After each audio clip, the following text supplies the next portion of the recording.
तो मैं लोग शर्मा आपका अपने एएस क्लास में स्वागत करता हूँ। कैसे आप लोग मस्त होंगे, स्वस्थ होंगे और पढ़ाई में व्यस्त होंगे। चलिए आज की क्लास में स्टार्ट करते हैं हम। मैंने सुबह करंट की क्लास अपलोड की थी। आप लोगों ने वो वीडियो देखा है कि नहीं देखा है ये मुझे नहीं पता है, लेकिन आप लोग देखिएगा उसको। मैंने आज जो है सुबह 7 बजे वो वीडियो अपलोड की थी। थोड़ा लेट हो गया था वीडियो अपलोड करने में। ओके, मैंने 6 बजे कहा था तो वो, लेकिन वो 1 घंटा ज़्यादा हो गया था अपलोड होने में। ओके, और नेटवर्क प्रॉब्लम की वजह से नहीं हो गया था। आप उस वीडियो को जरूर देखिए और लाइक कमेंट सब्सक्राइब उसको भी करिए। ओके, चलिए आज की क्लास हम यहीं पे स्टार्ट करते हैं। ये जो है इतिहास के हैं, औरंगजेब की बात की है, औरंगजेब के काल की है। ओके, चलिए आज की क्लास हम यहीं पे स्टार्ट करते हैं। पहले नंबर का क्वेश्चन है, औरंगजेब की मृत्यु कब हुई थी? 1705 में, 1707 में, 1710 में या फिर 1712 में? तो इसका सही आंसर जो है 1707 में जो है औरंगजेब की मृत्यु हुई थी। ऑप्शन नीचे बी उत्तर दिया हुआ है, लेकिन हम टिक लगाए दे रहे हैं। ठीक है, औरंगजेब के बाद मुगल सम्राट कौन बना था? जहांदार, मोहम्मद शाह, बहादुर शाह प्रथम, फारूक सियार? तो इसका सही ऑप्शन है बहादुर शाह प्रथम जो है औरंगजेब के बाद मुगल सम्राट बने थे। ओके, बहादुर शाह प्रथम का दूसरा नाम क्या था? शाह आलम, आलमगीर द्वितीय, रंगीला, आजम शाह? बहादुर शाह का प्रथम नाम जो था शाह आलम था, दूसरा नाम जो था शाह आलम था।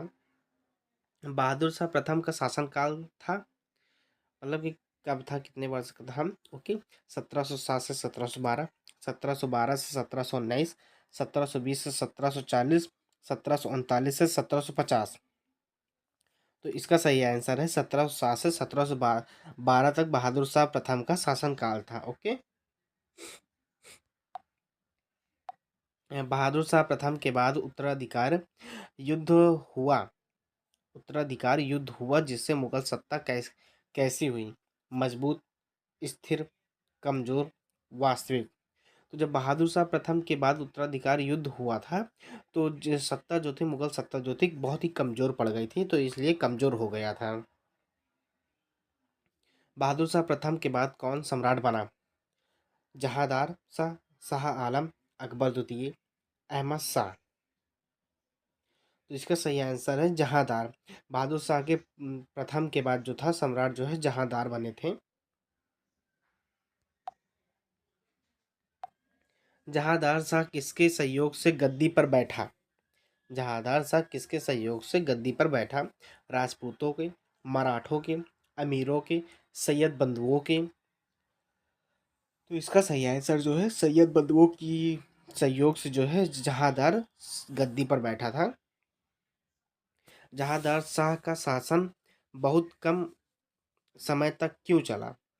विदेशी आक्रमण, अयोग्यता, धार्मिक नीति या फिर अकाल? जहांदार शाह का जो शासनकाल बहुत कम इसलिए चला था क्योंकि वह शासन चलाने में अयोग्य था। वो योग्य नहीं था, उसको शासन चलाने में दिक्कत आ रही थी, वो ठीक से संभाल नहीं पा रहा था, इसलिए जो था जहांदार शाह शासन चलाने में बहुत कम था। तो इसका आंसर हो जाएगा अयोग्यता। नहीं, अयोग्यता थी उसके अंदर। जहांदार शाह को हटाकर किससे सम्राट बनाया गया? फारूक सियार, मोहम्मद शाह, अहमद शाह, शाह आलम? जहांदार शाह को गद्दी से हटाकर, सत्ता से हटाकर फारूक सियार को जो है सत्ता पर बैठाया गया और सम्राट बनाया गया। फारूक सियार किसके हाथों की कठपुतली था? मराठों की, सिखों की, सैयद बंधुओं की, अंग्रेजों की? फारूक सियार जो था वह सैयद बंधुओं की कठपुतली में था, हाथों की कठपुतली में था, कि जो लोग सैयद बंधुओं वाले जो लोग कहते थे वही फारूक सियार करता था। फारूक सियार ने अंग्रेजों को क्या दिया? व्यापार की अनुमति, किले, सेना, कर माफी? फारूक सियार ने जो था व्यापार की अनुमति करने के लिए अंग्रेजों को दिया था।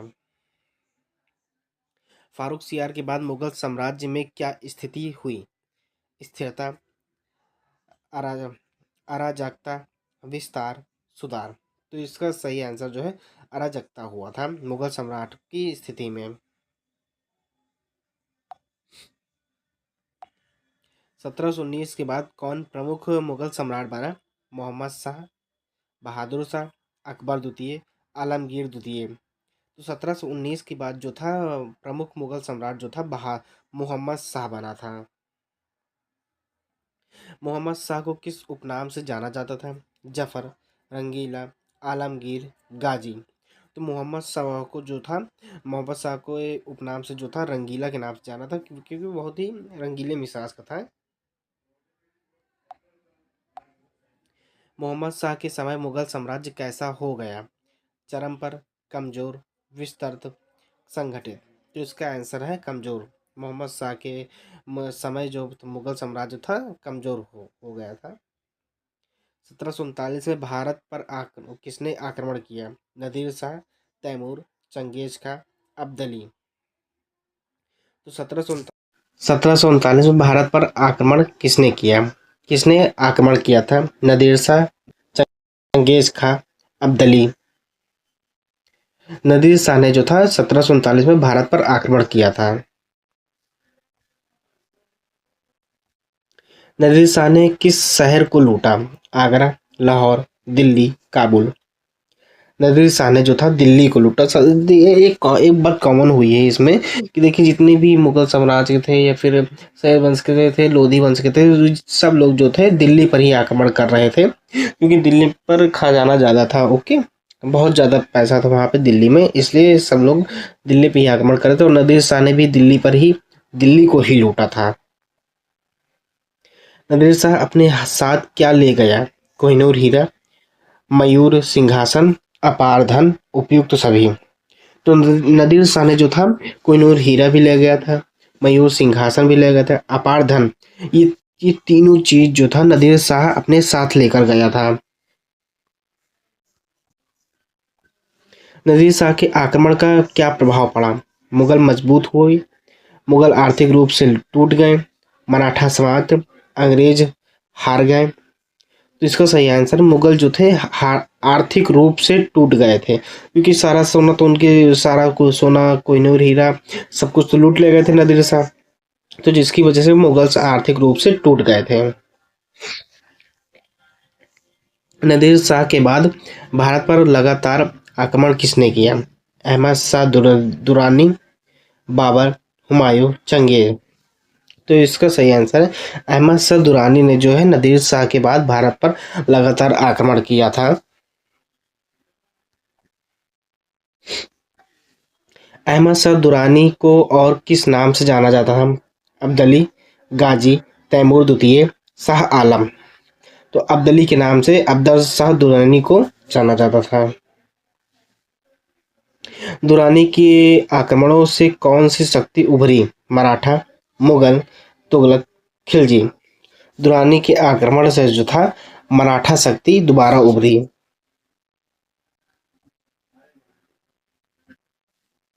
1761 का तीसरा पानीपत युद्ध किसके बीच हुआ? मराठा अहमद शाह दुरानी, मुगल मराठा, अंग्रेज मराठा, सिख मुगल। तो मराठा अहमद शाह दुरानी के बीच हुआ था पानीपत का तीसरा युद्ध 1761 में। इस काल में मुगल सम्राट की स्थिति कैसी थी? वास्तविक शासक। इस काल में मुगल सम्राट की स्थिति कैसी थी? वास्तविक शासक, केवल नाम मात्र, विजेता, सैन्य नेता। जो मुगल सम्राट की स्थिति थी इस काल के बाद जो थी वो केवल नाम मात्र के लिए थी। 18वीं सदी में भारत में कौन सी नई शक्तियां उभरी? मराठा, सिख, नवाब, सभी। तो ये 18वीं सदी के बाद जो थी ये सभी शक्तियां जो हैं दोबारा उभरी भारत में। बंगाल, अवध और हैदराबाद के नवाब कैसे थे? मुगल अधिकारी, स्वतंत्र शासक बन गए, मराठा सहयोगी, अंग्रेजों के सेवक। तो स्वतंत्र शासक बन गए थे। इस समय अंग्रेज भारत में किस रूप में आए? सैनिक, व्यापारी, संत, किसान। व्यापारी के रूप में अंग्रेज भारत आए। मुगल सम्राट की आय का मुख्य स्रोत क्या रह गया था? कर, जागीर, पेंशन, अंग्रेजों से व्यापार। मुगल सम्राट की आय का मुख्य स्रोत जो था पेंशन, अंग्रेजों से जो मिलता था। 18वीं सदी में दिल्ली पर वास्तविक नियंत्रण किसका होता था? मुगल, मराठा, अंग्रेज, समय समय पर राजपूत, सिख। मराठा अंग्रेज का होता था समय समय पर। इस काल को इतिहास में किस नाम से जाना जाता है? मुगल उत्कर्ष काल, मुगल पतन काल, सल्तनत काल, पुनः जागरण काल। तो मुगल पतन काल जाना जाता है। किस मुगल सम्राट के समय अंग्रेजों का प्रभाव बढ़ा? शाह आलम द्वितीय, बाबर, अकबर, जहांगीर। शाह आलम द्वितीय से मुगल सम्राट के पर अंग्रेजों का प्रभाव पड़ा। शाह आलम द्वितीय किसके संरक्षण में रहा? मराठा, अंग्रेज, सिख, राजपूत। शाह आलम द्वितीय जो था अंग्रेजों के संरक्षण में था। मुगल सम्राट अंग्रेजों को क्या दे चुके थे? शासन अधिकार, व्यापारिक सुविधाएं, कर संग्रह अधिकार, उपयुक्त सभी। तो मुगल सम्राट जो थे ये सारी चीजें जो थे अंग्रेजों को दे चुकी थी। शाह आलम द्वितीय के समय कौन सी घटना हुई? प्लासी के बाद अंग्रेजों का प्रभाव बढ़ना, मुगल विस्तार, राजपूत विजय, सल्तनत स्थापना। तो प्लासी के बाद अंग्रेजों का प्रभाव बढ़ना।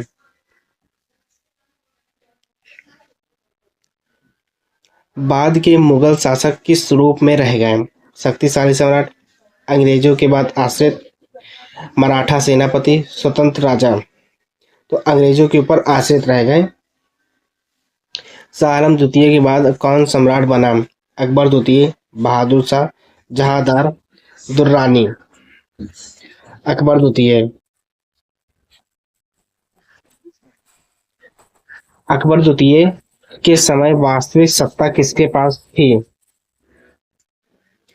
मुगल, अंग्रेज, मराठा, सिख।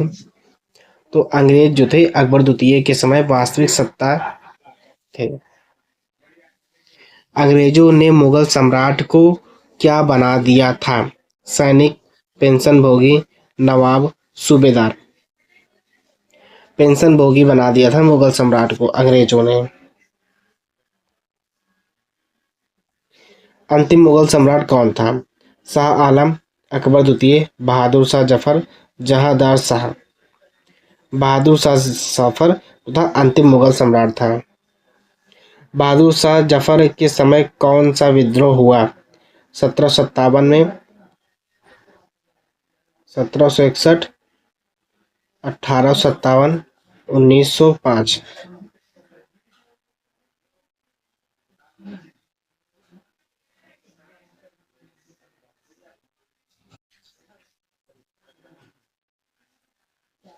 ये क्वेश्चन मुझे गलत लग रहा है दोस्तों, तो ये क्वेश्चन आप लोग नोट मत करिएगा। ओके, ये क्वेश्चन गलत लग रहा है मुझे, ये क्वेश्चन आप लोग नोट मत करिएगा, ठीक है।